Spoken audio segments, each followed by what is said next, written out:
रुपए के राशन के लिए वोट नहीं डाला था।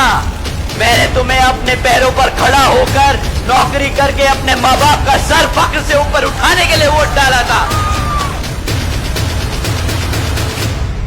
ये गुजरात का मॉडल अपने को समझ नहीं आता है भाई साहब। 12,000 के बदले 2.5 लाख का चूना तुम गुजरात में लगाना, ये यूपी की जनता अपना हक मांगती है।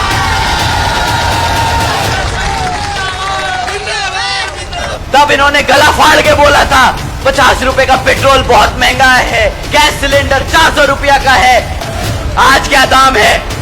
100 रुपए से पार है ना पेट्रोल।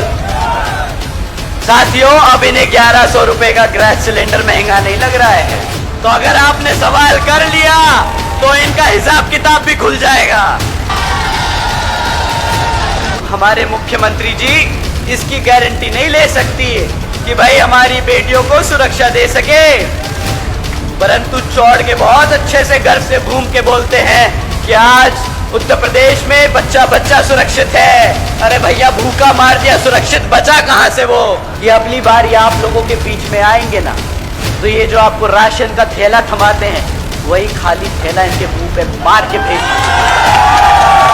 बहुत कर दी, बहुत नाटकबाजी। ये जो अग्निवीर योजना के तहत तुमने हमारे युवाओं के साथ मजाक करने का काम किया है, तो उसका जवाब कहां है? 4 साल के रोजगार के लिए आपको 10 साल तक सत्ता में रखा क्या? समझने की कोशिश कीजिएगा, इनसे बड़ा देशद्रोही नहीं।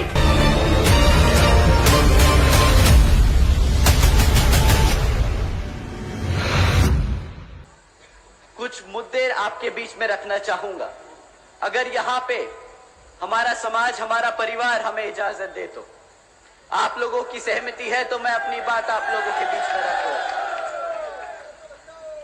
साथियों, जैसा कि आप जानते हैं, विरोधी दल चुनावी दौर में नहीं बल्कि हर एक वक्त हमारे मूवमेंट, हमारी बहुजन समाज पार्टी को गुमराह करने के लिए, उसको तबाह करने के लिए हमारे कार्यकर्ता, हमारे युवा साथी, हमारे सभी समर्थकों को गुमराह करने के लिए साम दाम दंड भेद का इस्तेमाल करते रहते हैं। इसमें से सबसे एक बहुत जरूरी चीज मैं आप लोगों के बीच में आज रखना चाहूंगा।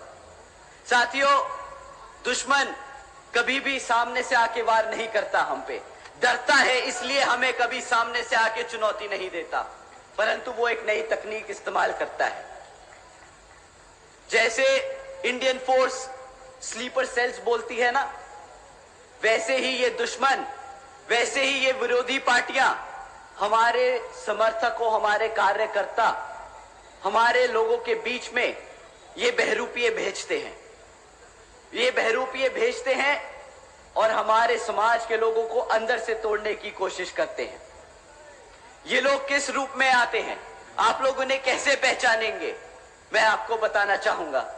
हमारे युवा साथियों को स्पेशली आप लोग ध्यान से सुनिएगा। आप लोगों में गर्म जोश बहुत है और मुझे वो बहुत अच्छा लगता है।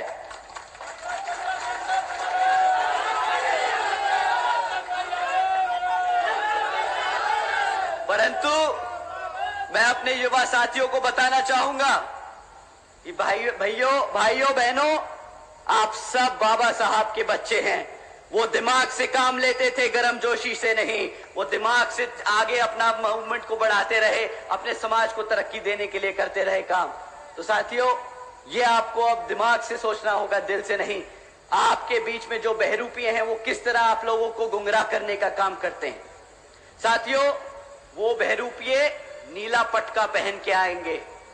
वो साथियों बहुजनों की बात करेंगे। साथियों, वो आपसे बहन जी की भी बात करेंगे, वो बात करेंगे बाबा साहब की, वो आपके हकों की बात करेंगे। परंतु साथियों, जब बात वोट डालने की आए, जब बात आपके साथ संघर्षों में खड़े होने की आए, तब वो आपके नहीं, आपके अपने नेता की नहीं, विरोधी पार्टियों के नेताओं की बात करेंगे। बताएंगे किस तरह कांग्रेस, बीजेपी, उनके छोड़े हुए चमचा लोग, वो किस तरह उनके नेता है। साथियों, आप लोगों को ऐसे लोगों से बचकर रहना होगा। और ये बहरूपिये ऊपर से लेके नीचे तक हर स्तर पर मिलेंगे, हर मोड़ पर मिलेंगे आपको गुमराह करने के लिए।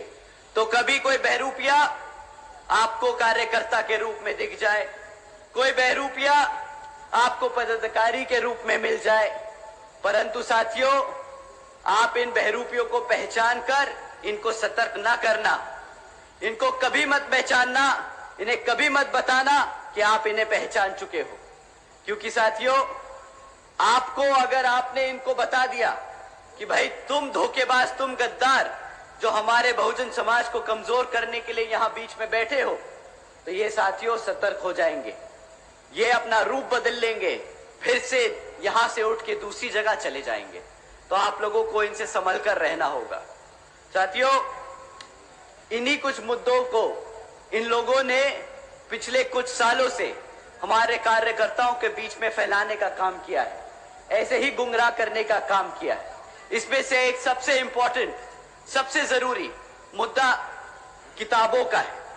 बहुत से नेता लोग डरते हैं बोलने में किताब, परंतु मुझे गर्व है कि मेरी पार्टी, हमारी बहुजन समाज पार्टी किसी धरना सेठ के पैसे पे नहीं, अपने कार्यकर्ता के धन से चलती है।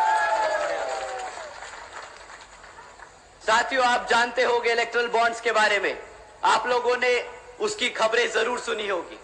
अगर नहीं सुनी तो मैं आपको कुछ इंपॉर्टेंट, कुछ जरूरी बातें उसके बारे में बताता हूं। साथियों, पिछले 6 सालों में इन इलेक्टोरल बॉन्ड्स के द्वारा 25 राजनीतिक दलों ने 16,500 करोड़ रुपए चंदा लिया है। 16,500 करोड़ रुपए अपने राजनीतिक दलों को चलाने के लिए। परंतु इन 25 राजनीतिक दलों में सब लोगों का नाम निकला, बीजेपी का नाम निकला, कांग्रेस का नाम निकला, हमारे समाजवादी पार्टी लोगों का नाम निकला, परंतु एक पार्टी थी जिसका नाम नहीं था।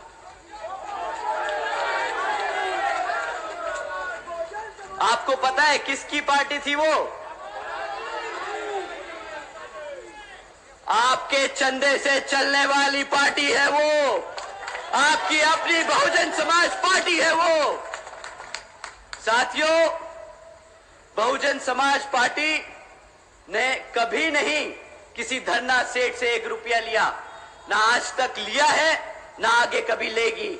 हमारे कार्यकर्ताओं के तन, मन और धन से हम लड़ते आए हैं ये चुनाव, आज तक और आगे भी लड़ते रहेंगे।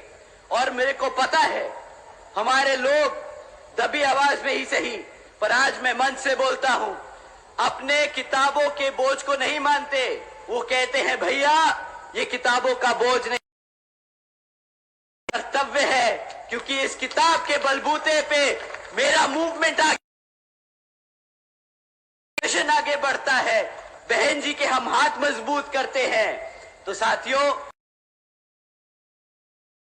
तो नीला पटका लगा के आपको भटकाने की कोशिश करते हैं, इन्हें अगली बारी सही में मुंह पे तमाचा लगा के बोलिएगा कि किताब कर्तव्य है मेरा, और तुम जैसे लोगों को हमारे समाज में बीच में रहने की कोई जरूरत नहीं।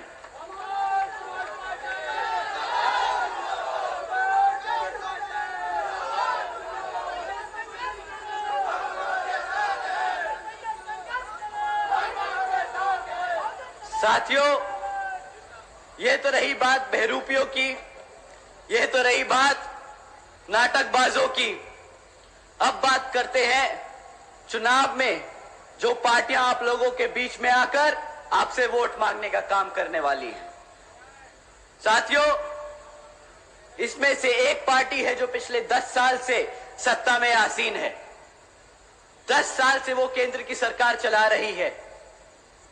अब समय आ गया है कि आंख बंद कर नहीं, इनके मीठे बातें सुन के नहीं, इनसे सवाल कर इनको जवाब देने का।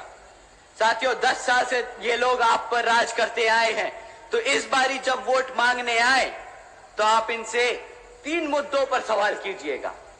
हम किसी जाति धर्म पे बात नहीं करेंगे, हम सिर्फ 3 मुद्दों पर बात करेंगे। हम बात करेंगे शिक्षा पर, हम बात करेंगे सुरक्षा पर, और हम बात करेंगे रोजगार पर। साथियों, ये तीनों मुद्दे ऐसे हैं जिसकी बदौलत हम आज यहां पर खड़े हैं। इन्हीं तीन मुद्दों को लेकर बहन जी ने संघर्ष किया है और आज हम जैसे लोग इतनी बड़ी जनसभा रख पा रहे हैं। साथियों, पहला मुद्दा शिक्षा का है। हमें बीजेपी की सरकार से अब पूछना होगा कि भाई पिछले 10 सालों में क्यों इतनी पेपर लीकों की खबरें आती हैं। अब उनको जवाब देना होगा कि जब भी सरकारी नौकरियों के लिए एंट्रेंस टेस्ट होते हैं, एंट्रेंस एग्जाम्स होते हैं, तो उसमें जब हमारे युवा साथी पेपर दे के आते हैं तो क्यों उन्हें 3-4 दिन बाद पता चलता है कि वो पेपर लीक हो गया।